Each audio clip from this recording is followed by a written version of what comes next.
My self doctor M के सक्सेना। आज की इस वीडियोज़ में समस्त पोल्ट्री फार्मर्स भाइयों का बहुत बहुत स्वागत है।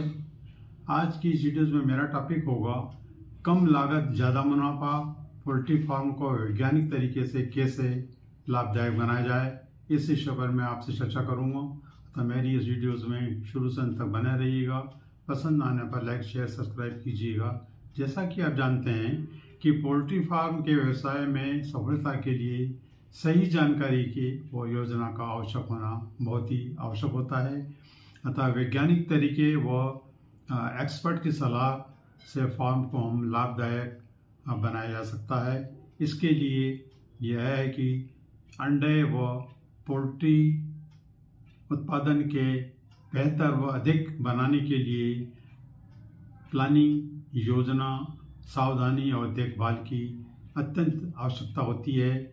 इस व्यवसाय को शुरू करने के पूर्व आवश्यक जानकारी का ज्ञान होना भी बहुत ज़रूरी होता है। बिना जानकारी के अभाव में हम ये कार्य करते हैं तो हमें फ़ायदे की जगह नुकसान होने की संभावना रहती है। अतः चूज़ों और मुर्गियों की देखभाल आधुनिकता के साथ वैज्ञानिक हो, समय समय पर एक्सपर्ट ओपिनियन का ध्यान रखना चाहिए तथा उसी के मार्गदर्शन में फार्म को रन करें। उससे ये व्यवसाय लाभदायक हो सकता है और आय में वृद्धि हो सकती है, ये हम मानकर चलें। इस व्यवसाय में सबसे अधिक खर्च देखा गया है कि दवाइयों और फीडिंग पर होता है। तो अतः फार्म का मैनेजमेंट जैसे साफ सफाई, जैव सुरक्षा को घटाया जा सकता है तथा बर्ड्स को भी स्वस्थ रखा जा सकता है। इसके लिए ये ज़रूरी है कि हम उन चीज़ों को भी शार्ट आउट करें जो कि हमारे लिए बहुत ही अत्यंत ही आवश्यक है। जिसके लिए कीटाणुनाशक और औषधि का छिड़काव करें।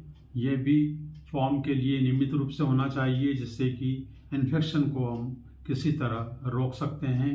इसके अतिरिक्त चूज़ों को सुरक्षित रखने के लिए चिक गार्ड व ब्रूडर्स की भी हमें उपयोग करना चाहिए, उसकी व्यवस्था हम करें। अतः फार्म को ठंड में बचाने के लिए हमें टेम्परेचर को मेंटेन करना भी अत्यंत आवश्यक है।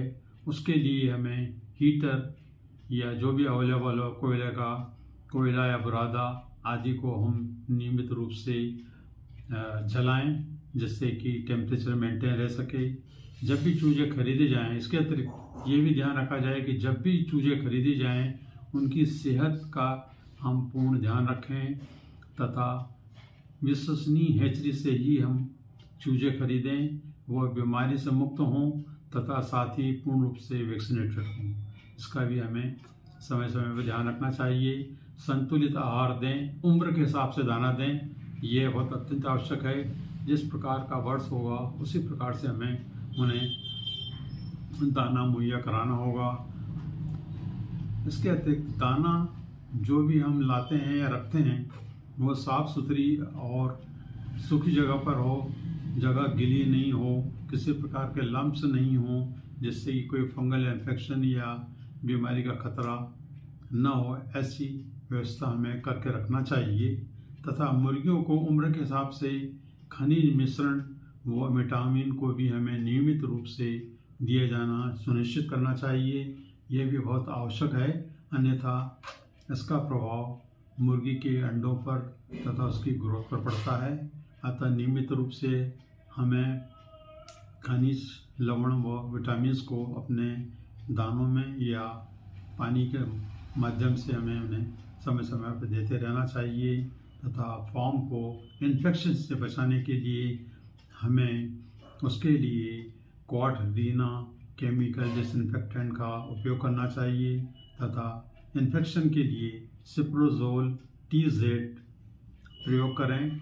इससे मोर्टेलिटी को हम बचा सकते हैं या कम कर सकते हैं और फार्म को हम प्रॉफिटेबल बना सकते हैं। मैनेजमेंट और हाइजीनिक प्रिकॉशन फार्म्स के लिए नितांत आवश्यक होती है। यदि दो चीज़ का ध्यान रखेंगे तो निश्चित ही हम फार्म को हानि से बचा सकते हैं और इसको हम प्रॉफिटेबल बना सकते हैं। धन्यवाद।